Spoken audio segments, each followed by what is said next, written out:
আসসালামু আলাইকুম প্রিয় দর্শক, আলোচনায় আপনাদের সকলকে আমন্ত্রণ জানাচ্ছি। যদি মনে করতে পারেন যে গত বছরে একটি নৃশংস হত্যাকাণ্ডের শিকার হয়েছে ভারতীয় নাগরিকেরা, আপনারা জানেন যে কাশ্মীরে দ্য রেজিস্ট্যান্স ফ্রন্ট নামে, যেটা সবাই জানে যে লস্কর-ই তৈয়বার আরেকটা সিস্টার কনসার্ন, তারা আপনার কাশ্মীরে হামলা করেছিল এবং ভারতের ২৬ জন নাগরিককে বা পর্যটককে বা সেখানকার স্থানীয় সহ যারা পর্যটক ছিলেন তাদেরকে হত্যা করেছে এবং প্রত্যেকের ধর্ম জিজ্ঞেস করে করে, যেখানে তারা হিন্দু ধর্মাবলম্বী পেয়েছে তাদেরকে খুন করেছে।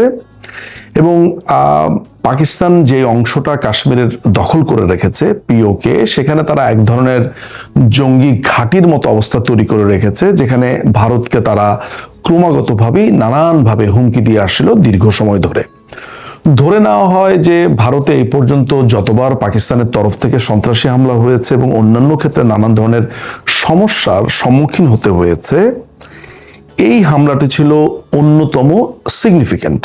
এবং আপনারা নিশ্চয়ই এটাও মনে করতে পারেন যে এই হামলার পরে, অর্থাৎ গত বছরের এপ্রিলের এই ভয়াবহ পাকিস্তানের এই সন্ত্রাসী হামলার পর ভারত অপারেশন সিন্দুর চালু করে বা সেটার অপারেশনটা শুরু করে।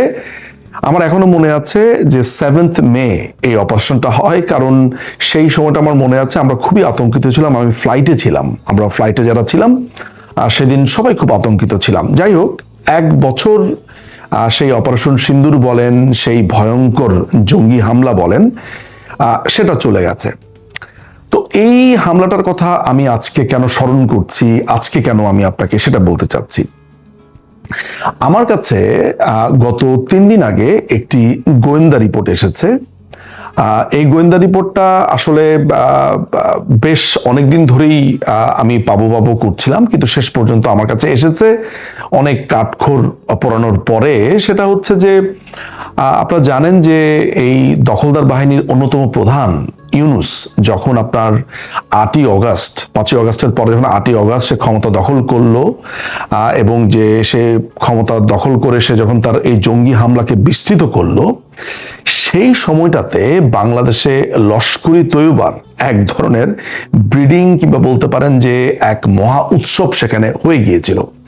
তো সেই সময়ে লস্কর-ই তৈয়বা বাংলাদেশের পুরো দেশটা জুড়ে যেসব জায়গাতে তারা অপারেশন চালাতে চেয়েছিল, যেসব জায়গাতে তারা ঘাঁটি করতে চেয়েছিল, অস্ত্র আমদানি করতে চেয়েছিল, তাদের লোকজনদেরকে সেখানে এনে রেখেছিল নানান ধরনের উদ্দেশ্য নিয়ে, সেটা আমি বলছি। সেটার একটা রিপোর্ট আমার কাছে এসেছে। তো আমার কাছে মনে হয়েছে যে সেটার একটা সিনোপসিস সাধারণ মানুষকে দেওয়া প্রয়োজন। ওই রিপোর্টটাতে আমি যা দেখতে পাই সেটার কিছু সামারি আমি করেছি। বাট আগে এটা জেনে রাখেন যে ভারত যখন 7ই মেতে এই পাকিস্তানের জঙ্গিদের উপরে আক্রমণ করে, যে আপনারা নিশ্চয়ই জানেন যে তৎকালীন পাকিস্তানের যে সেনাপ্রধান আসিম মনির প্রকাশ্যে বলেছে যে এই আক্রমণে তাদের মদত রয়েছে এবং লস্কর-ই তৈয়বা যে পাকিস্তানের স্টেট ফান্ডেড একটি সন্ত্রাসী গোষ্ঠী এবং দ্য রেজিস্ট্যান্স ফ্রন্ট TRF যাদেরকে বলা হয়, যারা এই অ্যাটাকটা করেছে বলে দুইবার তারা নিজেরা সেটার ঘোষণা দিয়েছে, এদেরই প্রায় 5 জন সন্ত্রাসীকে ভারত সেই সময় হত্যা করে তাদের অপারেশনের মাধ্যমে। তাদের মধ্যে রয়েছে মুদাসসির খাদিয়ান খাস ওরফে আবু জুন্দাল, নামগুলো খুবই অদ্ভুত, হাফিজ মোহাম্মদ জামিল, মোহাম্মদ ইউসুফ আজহার, খালিদ আবু আকাসা, মোহাম্মদ হাসান খান। আপনারা শুনলে অবাক হবেন যে হাফিজ মোহাম্মদ জামিল এবং মোহাম্মদ ইউসুফ আজহার এরা 2 জন 5ই অগাস্টের পর বাংলাদেশে আসে এবং বাংলাদেশে আসে তাদের যেই আসিম মালিক নামে তাদের ISIর যেই এজেন্ট আছে, আপনারা জানেন যে তারা বাংলাদেশে একটা ডেলিগেশন টিম আসে গত বছরের জানুয়ারিতে। রিপোর্ট বলছে যে ভারতের আক্রমণে যেই লস্কর-ই তৈয়বার যেই 2 জন সন্ত্রাসী মৃত্যুবরণ করে, সেই 2 জন বাংলাদেশের সাতক্ষীরাতে তারা এসে সেই জায়গাটাকে তারা রেকি করে অর্থাৎ ভারতের সীমান্তবর্তী অঞ্চলগুলোতে, বিশেষ করে পঞ্চগড়, তেঁতুলিয়া, রংপুর, আপনার যে বাংলাবান্ধা, সাতক্ষীরা, আরেকটা ব্রাহ্মণবাড়িয়া এবং নারায়ণগঞ্জে তারা বেশ ভালো রকমের চেষ্টা করে যে এইখানে এক ধরনের ঘাঁটি তৈরি করবার জন্য। এবং সেই সময় এই ঘাঁটি তৈরি করবার জন্য আপনারা শুনলে অবাক হবেন, তৎকালীন সময় কোয়ার্টার মাস্টার জেনারেল হয়েছে বাংলাদেশ সেনাবাহিনীর ফয়জুর রহমান। সে প্রবলভাবে এই ঘাঁটি তৈরি করবার জন্য সব ধরনের ফ্যাসিলিটি বলেন, যেটা বলেন সেটা সে করবার চেষ্টা করা হয়েছিল। এবং ফয়জুর রহমানকে তখন সমর্থন দেয়, এখন সম্ভবত কিউএমজি হিসেবে আছে lieutenant general SM. Kamrul Hasan. এই লোকটি সেনাবাহিনীর ফয়জুরকে তখন আসলে ফয়েল করা হয় এবং কামরুল হাসান এবং ফয়জুরের একটা জুটি হয় এবং বাংলাদেশের বিভিন্ন ইনফ্যান্ট্রি ডিভিশনের যারা প্রধান জিওসি তাদের বেশ কয়েকজনকে নিয়ে তারা গোপন বৈঠক করে, যেটা আমি আসলে বলবো যে সেটা বিভিন্ন দেশের বা একটি সুনির্দিষ্ট দেশের গোয়েন্দা প্রতিবেদনে তখন বাংলাদেশ সেনাবাহিনীর প্রধানের কাছে এই তথ্যগুলো আসে এবং নানানভাবেই সেই কুচেষ্টা ফয়েল করা হয়। এখন সেনাবাহিনীর প্রধান ওয়াকারুজ্জামানকে সরিয়ে দেওয়ার চেষ্টা ভালো হয়েছে না খারাপ হয়েছে সেই আলোচনাতে আমি যাব না। ব্যক্তিগতভাবে ওয়াকারুজ্জামানকে আমি একটা বেঈমানের বাচ্চা বলে মনে করি, বেঈমান দ্য গ্রেট বলে মনে করি, আমি সেই আলোচনাতে আমি যাব না। কিন্তু দর্শকদের এটা জানাবার অধিকার রয়েছে যে ওয়াকারুজ্জামানকে সরিয়ে দেওয়ার প্রচেষ্টা হয়েছিল, যেটার ডিটেইল রিপোর্টটা আমার কাছে এসে পৌঁছেছে। আমি দেখতে পাচ্ছি সেখানে ফয়জুর রহমান এবং কামরুল হাসানের সমন্বয়ে এই চেষ্টাটা করা হয়েছিল এবং আইএসআইয়ের যিনি প্রধান আসিম মালিক বাংলাদেশে এসেছিলেন, তার কয়েকটা ডেলিগেট, তার ডেলিগেশন টিম নিয়ে, এবং কামরুল হাসান তার ঠিক এক সপ্তাহ আগে পাকিস্তানে গিয়ে এই ডেলিগেশন টিমের সাথে দেখা করে। এবং আমি আরেকটা তথ্য এখানে দেখতে পাচ্ছি, সেটা হচ্ছে যে একটা এক্সিসের কথা এই রিপোর্টে বলা হচ্ছে, সেটা হচ্ছে সিপিটি এক্সিস একটা জোট, এটা একটা অলিখিত জোট, সেটা হচ্ছে যে চায়না, পাকিস্তান এবং টার্কি। ইন্টারেস্টিং ব্যাপার হচ্ছে পাকিস্তান নিজেই খেতে পায় না, সৌদি আরবে গিয়ে ভিক্ষা করে, তাদের লোকজন হায়ারে গিয়ে হজের নাম তারা ভিক্ষা করে। তারা বাংলাদেশকে অদ্ভুতভাবে বেশ কিছু অত্যাধুনিক ট্যাঙ্ক দিতে চেয়েছিল এবং সেই আলোচনা তারা করেছিল তাদের যে প্রকিউর টিম, তাদের সেই টিমের সাথে। এবং এটার ক্ষেত্রেও আমি দেখতে পাচ্ছি যে ফয়জুর রহমান এবং কামরুল হাসান এখানে একটা বড় ধরনের ভূমিকা রেখেছিল এবং ওয়াকারুজ্জামানকে তারা কোনো ধরনের রিপোর্ট দেয়নি। এটা দিয়ে সিনিয়র আর্মি অফিসারদের মধ্যে এক ধরনের অসন্তোষ তখন তৈরি হয়েছিল।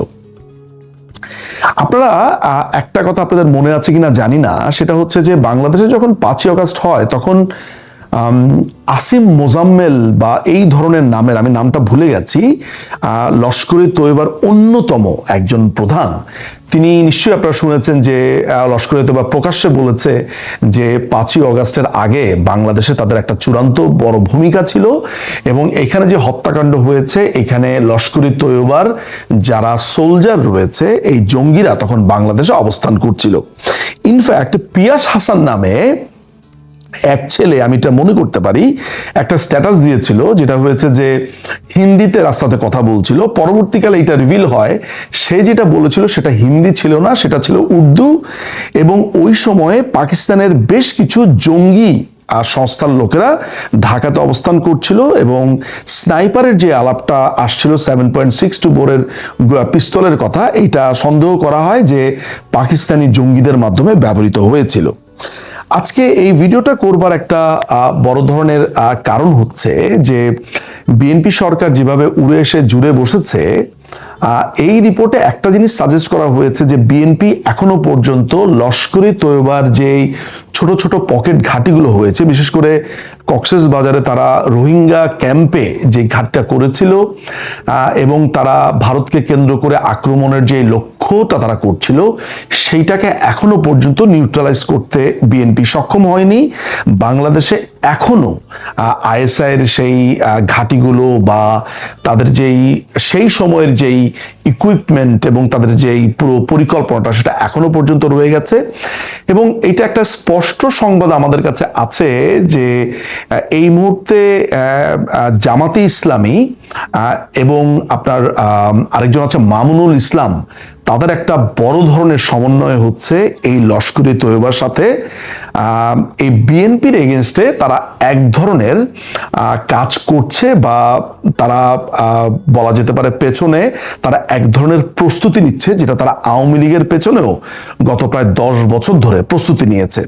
মোটামুটি তারা একটা ধারণা করছে যে বিএনপিকে তারা উইদিন 1 ইয়ারের ভেতরে তারা ফেলে দিতে পারবে, এবং তারা এক ধরনের টাইম লাইনও লক্ষ্য করে আগাচ্ছে, যেটা পাকিস্তানের লস্করি তৈয়বার মাধ্যমে। কারণ পাকিস্তান মনে করছে যে ভারত কোনো না কোনোভাবে বিএনপিকে সাহায্য করছে, এটা তাদের একটা ধারণা। রিপোর্টে অনেক কিছুর মধ্যে আরেকটা ইন্টারেস্টিং ঘটনা যেটা আছে সেটা হচ্ছে যে এরই মধ্যে ফেব্রুয়ারিতে যখন তারা ক্ষমতায় আসলো, বিএনপি ক্ষমতা নিল আসলে, তারপরেও আপনার আবু উবাইদা নামে লস্করি তৈয়বার, এটা ছদ্মনাম হতে পারে, আরো একজন নেতা ছদ্মবেশে বাংলাদেশে আসে। এটা অনেকটা অজানা থেকে যায় এবং সেখানে সে বেশ কয়েকটা মিটিং করে সীমান্তবর্তী অঞ্চল, বিশেষ করে সাতক্ষীরাতে। সুতরাং আমার কাছে মনে হয় যে সাধারণ মানুষের কাছে এই জিনিসগুলো জানানোটা খুবই প্রয়োজন ছিল। ভারত যেভাবে বীরত্বের সাথে অপারেশন সিন্দুরের মাধ্যমে এবং অপারেশন মহাদেবের মাধ্যমে তারা এই পাকিস্তানের এগেইনস্টে তারা বলা যেতে পারে তাদেরকে ধ্বংস করে দিয়েছে মোটামুটি একটা বড় অংশ, যে ব্রেভ নিয়ে তারা তাদের যেই দেশটাকে, কাশ্মীরকে তারা রক্ষা করার চেষ্টা করেছে। এবং পাকিস্তান যে অংশটা দখল করে রেখেছে কাশ্মীরের, সেই অংশ থেকে পাকিস্তান যেভাবে অপারেশন বা সন্ত্রাসী কার্যক্রমগুলো চালাচ্ছে, যেভাবে ব্রেইভারি তারা দেখিয়েছে, আমি জানি না যে বাংলাদেশ সেনাবাহিনীর পক্ষে এটি সম্ভব কিনা যে বাংলাদেশে লস্করি তৈয়বার যে ঘাঁটি গড়ে উঠেছে সেটিকে ফয়েল করার। দেখার বিষয় যে আমাদের কাছে যে রিপোর্টগুলো আছে সেই রিপোর্টগুলো কতটুকু সত্যিতে পরিণত হয় এবং বাংলাদেশের পক্ষে সম্ভব হয় কিনা লস্করি তৈয়বাকে ব্যর্থ প্রমাণিত করা। যখন প্রধানমন্ত্রীর সঙ্গে বাংলাদেশের বিভিন্ন গণমাধ্যমের সম্পাদকদের বৈঠক হলো, সাক্ষাৎ হলো, এরপরে মতিউর রহমান চৌধুরী মিডিয়ার সঙ্গে কথা বলেছেন। তার কথাটা আমি একটু মনোযোগ দিয়ে শোনার চেষ্টা করেছি এবং তিনি খুব পরিষ্কারভাবে কয়েকটি বিষয় বললেন, যেগুলো শোনার পরে আসলে সারা দিনেই বারবার মনে হচ্ছিল যে এগুলো নিয়ে একটু কথা বলার দরকার, কারণ এর ভিতরে অনেক কিছু লুকায়িত আছে। কিন্তু নানান ব্যস্ততার কারণে আসলে সারাদিন সময় করে উঠতে পারিনি। কিন্তু অনেকেই হয়তো আমার এই কথাগুলো পছন্দ নাও হতে পারে। যাদের মনে হয় আপনারা শুনবেন, শুনতে পারেন। কারণটি হচ্ছে এই যে মাহফুজা নাম মতিউর রহমান, যার অধীনে আমি কাজ করেছি প্রথম আলোর, কিংবা মানব জমিন সম্পাদক মতিউর রহমান চৌধুরী সহ আরো যারা ডক্টর মোহাম্মদ ইউনূসের সময় থেকে এই তারেক রহমান সরকার পর্যন্ত তাদের যে ভূমিকা দেখিয়েছেন এবং এখন দেখাচ্ছেন, এটি যতবারই মাথার মধ্যে ঢোকে এবং যতবারই তাদের গতিবিধি, তাদের যে প্রকাশগুলো দেখতে পাচ্ছি, রীতিমতো বিস্ময়কর মনে তো হয়ই, লজ্জা লাগে এই ভেবে যে আমরা শব্দটা আমি এই কারণে বললাম, যেহেতু এদের মধ্যে এই তিনজনের মধ্যে অন্ততপক্ষে একজনের সঙ্গে আমি সরাসরি কাজ করার সুযোগ পেয়েছিলাম। তাদের কাছ থেকে যেই নীতি বাক্য বছরের পর বছর আমরা শুনেছি, তাদের বক্তব্য শুনেছি, তাদের বিভিন্ন ধরনের ভূমিকা দীর্ঘ বছর দেখেছি, সেই দেখার সঙ্গে, সেই শোনার সঙ্গে, তাদের সঙ্গে মেশার সেই সময়কার কোনো কিছুর সঙ্গেই এখন একেবারেই মিলাতে পারছি না, মিলছে না। ফলে পিছনের দিকে নজর চলে যায় একেবারেই খুব যৌক্তিক কারণে। দেখুন, আপনারা যারা শুনছেন একটু নিজেরা একটু খেয়াল করুন। আওয়ামী লীগ সরকারের সময়ে যে কয়জন আলোচিত সম্পাদক আওয়ামী লীগের পক্ষে কাজ করেছেন বলে কিংবা শেখ হাসিনার সঙ্গে থেকেছিলেন বলে তাদেরকে নিয়ে বিভিন্ন মহলে সমালোচনা করা হতো, তারা সমালোচিত হয়েছিলেন। তাদের মধ্যে যেমন বিখ্যাত নমস্য সাংবাদিক আবেদ খান, তিনি কতগুলো গুরুত্বপূর্ণ পত্রিকায়, টেলিভিশনে তিনি কাজ করেছেন, এটি আপনারা সবাই জানেন। তাকে কি আপনারা সাংবাদিক বলবেন না, সম্পাদক বলবেন না? নাকি তিনি শেখ হাসিনার সঙ্গে কিংবা আওয়ামী লীগের সঙ্গে তার আদর্শিক সংযোগ ছিল বলেই তাকে আপনারা যে অপবাদে তুচ্ছ তাচ্ছিল্য করছিলেন, তাদের সঙ্গে কি আজকের এই মাহফুজানা মতিউর রহমান এবং মতিউর রহমান চৌধুরী তাদের সঙ্গে কোনো মিল পাচ্ছেন? কিংবা ধরুন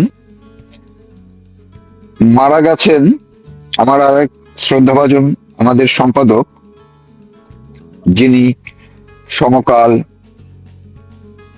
যুগান্তর প্রতিষ্ঠা করেছেন, সম্পাদক হিসেবে দায়িত্ব পালন করেছেন, বাংলাদেশে নতুন করে সংবাদ মাধ্যমের একটি ধারা সূচনা করেছিলেন।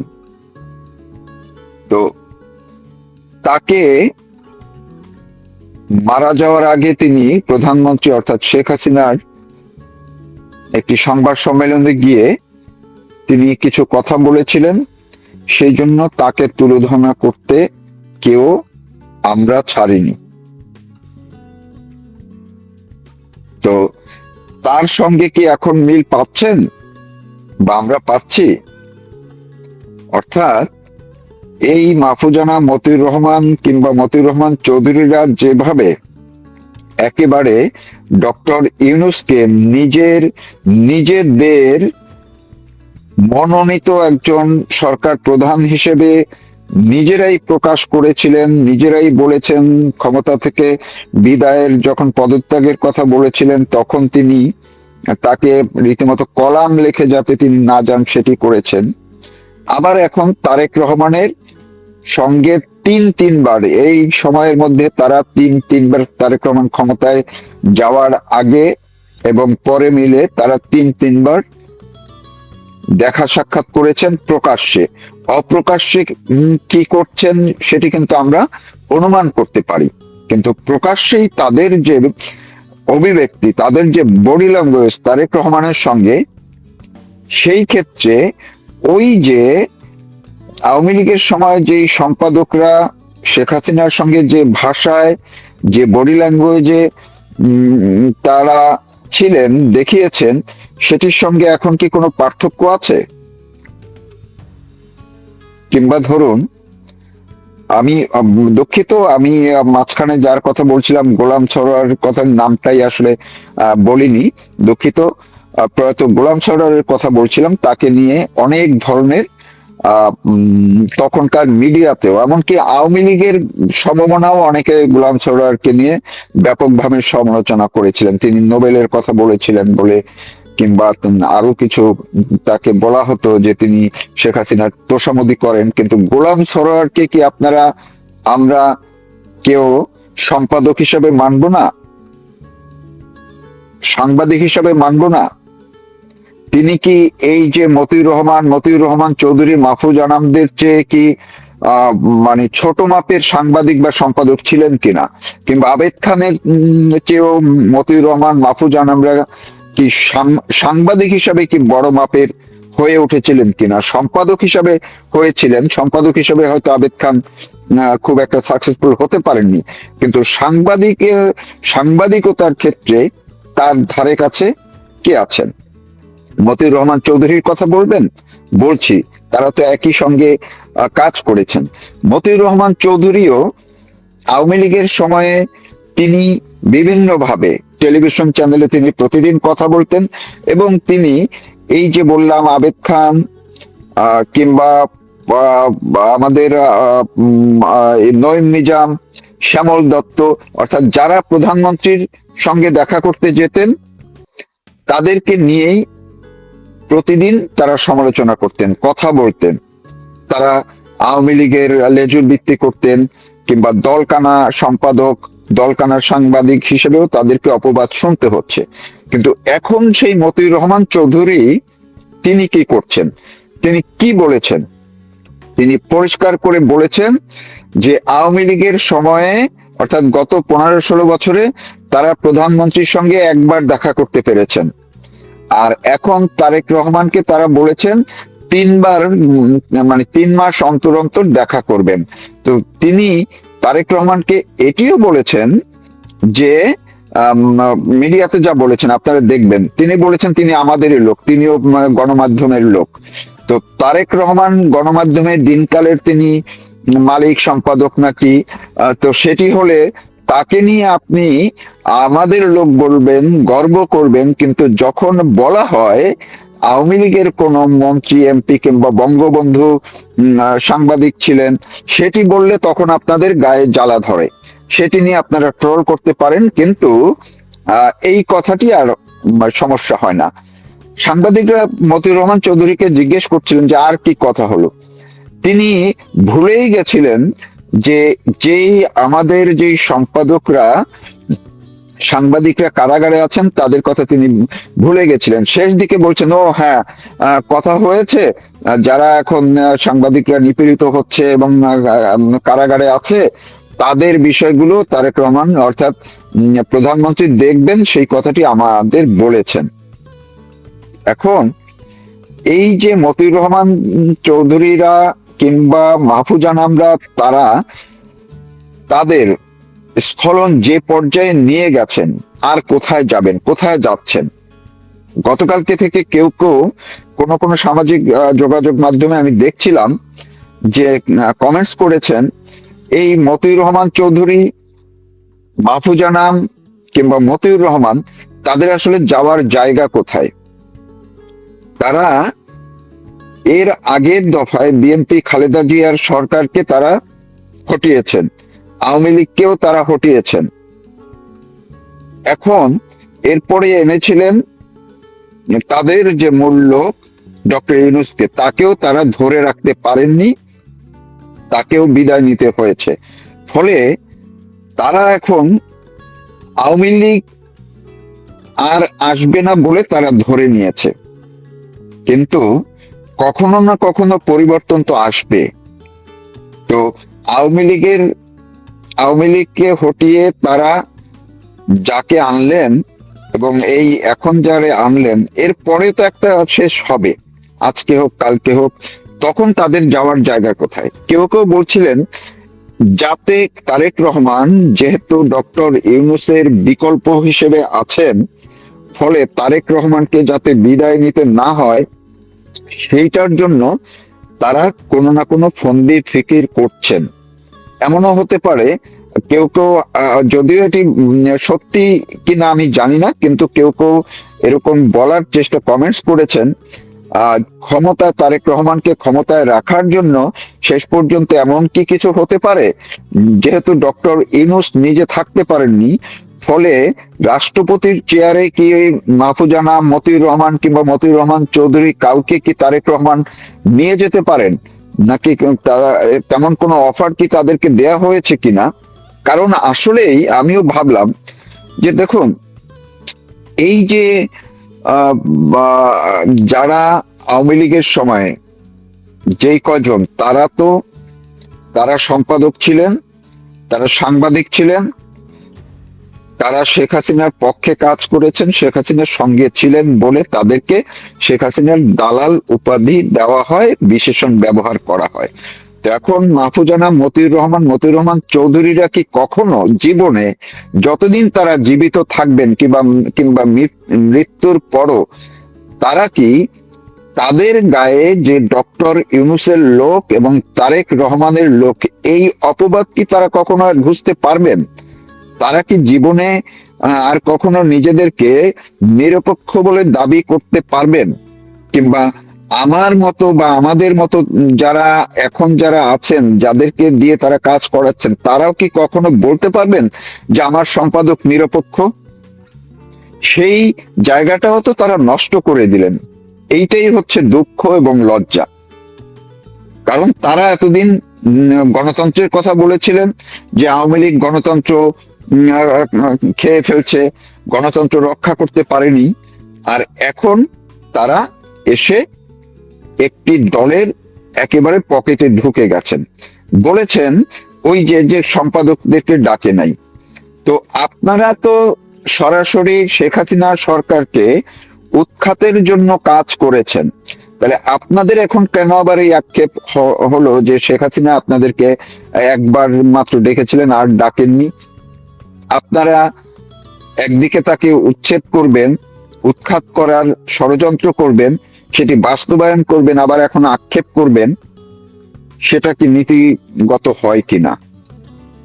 এই জিনিসগুলো আসলে সাধারণ মানুষকেও ভাবতে হবে। যারা গণমাধ্যমের পাঠক কিংবা দর্শক আছেন এবং যারা কথায় কথায় ওই যে শুধুমাত্র আওয়ামী লীগের সঙ্গে, শেখ হাসিনার সঙ্গে ছিলেন বলে তাদেরকে অপবাদ দিবেন আর বলবেন যে তারা হচ্ছে নিরপেক্ষ ছিলেন না, তারা শেখ হাসিনার পক্ষে ছিলেন, অন্ধ ছিলেন, আর এখন ডক্টর ইউনূস এবং তারেক রহমানের পক্ষে যারা একেবারেই ন্যাংটা হয়ে নেমে গেছেন, তারা কি সেই অপবাদের দুষ্ট হবেন না? তো ফলে নিরপেক্ষতার জায়গা বাংলাদেশের গণমাধ্যমের একেবারেই এখন আর নেই, এটি পরিষ্কার হয়ে গেছে। ফলে কেউ যদি বলে থাকেন, কোন সাংবাদিক, আমার পুরনো বা নতুন কোন সহকর্মীও যদি বলে থাকেন, বুঝতে হবে যে তার ভিতরে আসলে ঝামেলা আছে। কারণ পক্ষ দুটি পরিষ্কার হয়ে গেছে। একটি সরাসরি মুক্তিযুদ্ধের পক্ষের কথা বললেই বলা হয় যে তারাও মুক্তিযুদ্ধের কথা বলেন। হ্যাঁ, মতিউর রহমান, মাহফুজানা, তারা মুক্তিযুদ্ধের পক্ষে কথা বলেছেন, এখনো মাঝে মধ্যে বলেন, কিন্তু যখন তারা আবার বঙ্গবন্ধুর চিহ্ন নিশ্চিহ্ন করে দেওয়ার পক্ষে তারা যখন সায় দিয়েছেন, সেই সরকারটির পক্ষে যখন কাজ করেছেন, ফলে প্রশ্ন কিন্তু তাদেরকেও নিয়ে থেকেই যায়।